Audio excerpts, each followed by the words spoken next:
இன்றைக்கி காரசாரமான ஒரு மட்டன் குழம்பு எப்படி செய்கிறது அப்படின்றத பார்ப்போம்.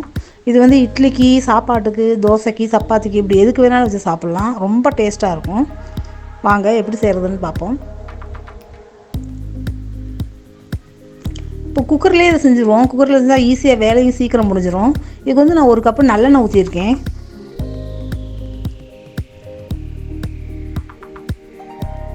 நல்லெண்ணெய் ஊற்றினா தான் கொஞ்சம் டேஸ்ட் அதிகமாக இருக்கும். அதனால தான் நல்லெண்ணெய் ஊற்றிருக்கேன். நல்லெண்ணெய் வாசத்துக்கே நல்லாயிருக்கும் குழம்பு பார்க்க சாப்பிட்றதுக்கு.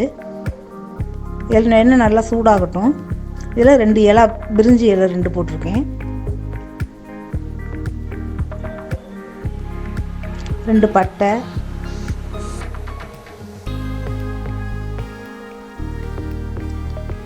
2 ஏலக்காய், 2 கிராம்பு, பூ, அவ்வளோதான். இந்த இது மட்டும் போட்டு இது நல்லா அப்படியே வதக்கி விட்டுருவோம். நல்லா வாசம் நல்லா வரும். வதக்க அந்த நல்லா வாசம் வரட்டும். இப்போ நல்லா வாசமே ரொம்ப நல்லாயிருக்கு.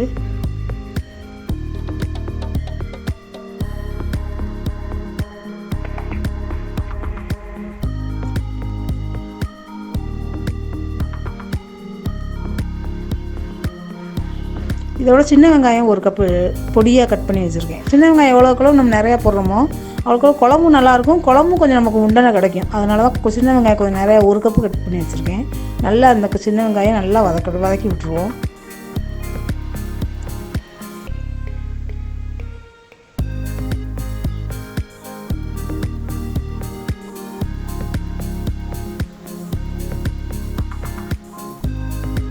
இதில் உப்பு கொஞ்சம் சேர்த்துக்கலாம். இப்போ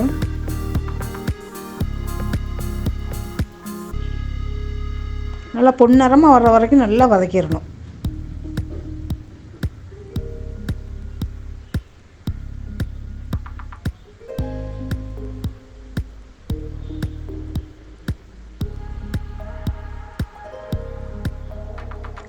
தக்காளி பழம் ஒரு 2 பழம், நல்லா பெரிய பழம் தான். அது நல்லா பொடியாக கட் பண்ணி வச்சு அந்த பழத்தையும் போட்டு அதையும் நல்லா வேக விடுவோம். நல்லா வதக்கி விட்டுருவோம்.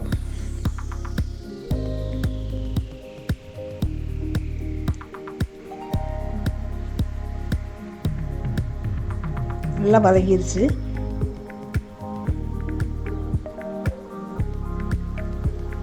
இதோட இஞ்சி பூண்டு பேஸ்ட்டு ஒரு 2 ஸ்பூன் எடுத்து வச்சுருக்கேன். அதையும் போட்டு நல்லா வதக்கி விட்டு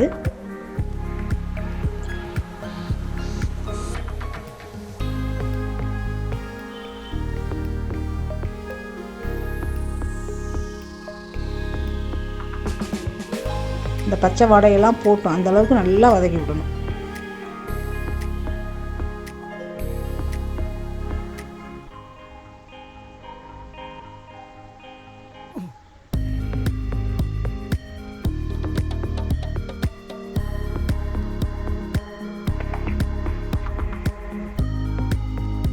இதில் ஒரு 1/2 கிலோ மட்டன் நல்லா கழுவி சுத்தம் பண்ணி எடுத்து வச்ச மட்டன் இது ஒரு 1/2 கிலோ இருக்குது. இதையும் நல்லா போட்டு நல்லா அந்த இதோடு நல்லா வேக விடுவோம் கொஞ்சம் நேரம்.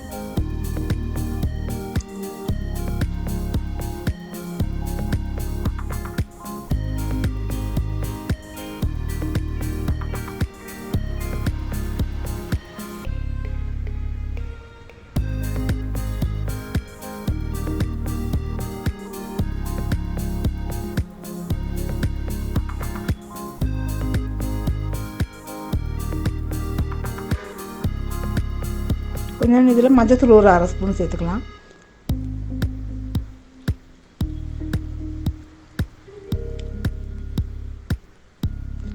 இப்படி எல்லாத்தையும் நல்லா இந்த மஞ்சத்தூள் இந்த வெங்காயம் எல்லாம் நல்லா ஒன்று சேர்கிற மாதிரி நல்லா பரட்டி விட்ருங்க. இப்போ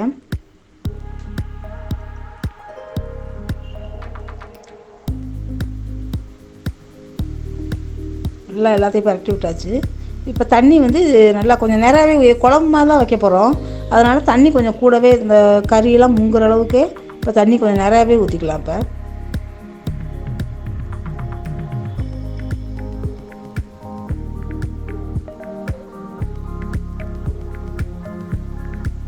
இப்போ உப்பு இதில் எல்லாமே போட்டுக்கனால வேறு ஒன்றும் போட வேண்டியதில்லை. இப்போ மூடியை போட்டு ஒரு 5 விசில் வர்ற மாதிரி விட்டுருவோம்.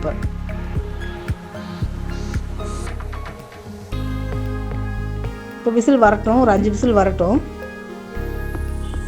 இப்போ இன்னொரு பாத்திரத்தில் ஒரு ஆயில் 3 ஸ்பூன் மட்டும் ஊற்றிருக்கேன். இதில் ஆயில் நல்லா சூடாகவும் மிளகு 1 ஸ்பூன் போட்டிருக்கேன். மிளகு நல்லா பொரியட்டும்.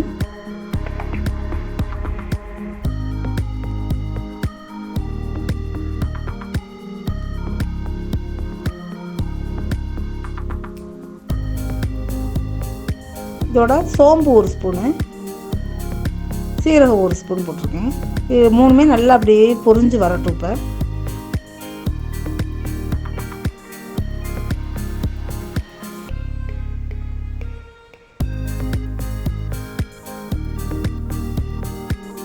நல்லா பொரிஞ்சிருச்சு.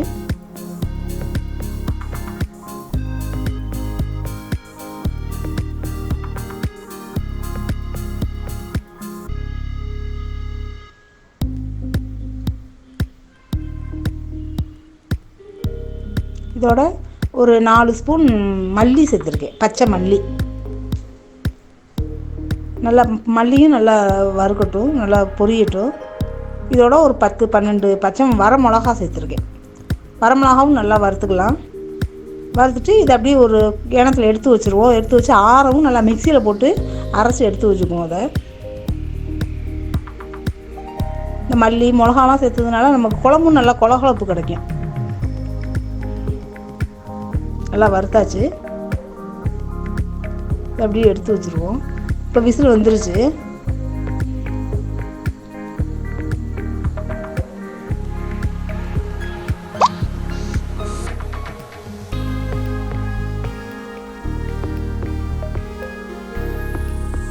கறியுமே நல்லா வெந்திருக்கும், பார்ப்போம்.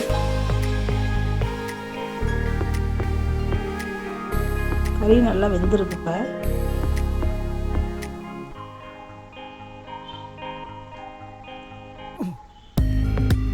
இதோட இப்போ இந்த அரைச்சி வச்சதை அப்படியே எல்லாத்தையும் ஒன்றா கலக்கி விட்டுருக்கேன்.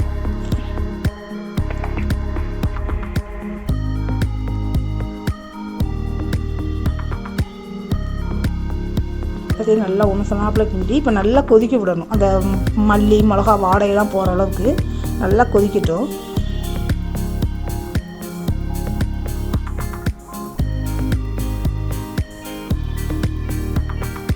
நல்லா கொதிக்க கொதிக்க நம்ம ஊற்றின எண்ணெயெல்லாம் இப்போ மேலே வந்துடும்.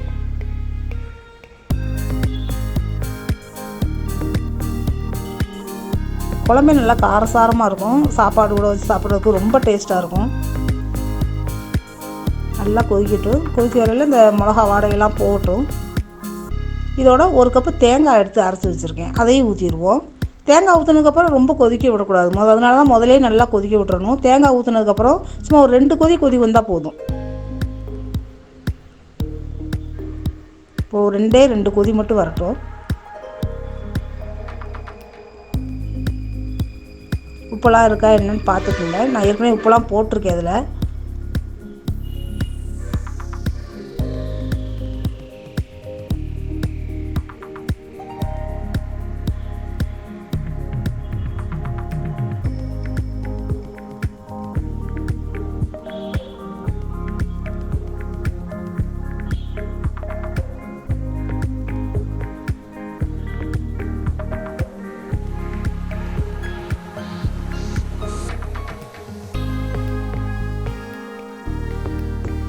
கொதி வந்துருச்சுங்க.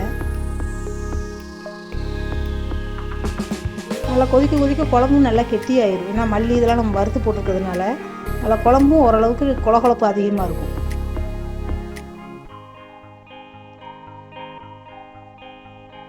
இந்த மாதிரி கொதிச்சு முடிக்கையில் கொஞ்சோண்டு மல்லித்தூள் மட்டும், மல்லித்தலை மட்டும் போட்டு இறக்கிடுவோம். இப்போ வாசமே ரொம்ப நல்லாயிருக்கும். குழம்பும் நல்லா காரசாரமாக இருக்கும். சப்பாத்தி கூட, தோசை கூட, சாப்பாடு கூட இப்படி வச்சு சாப்பிட ரொம்ப டேஸ்ட்டாக இருக்கும். நீங்களும் இது மாதிரி ட்ரை பண்ணி பாருங்கள், எப்படி இருக்குன்னு சொல்லுங்கள்.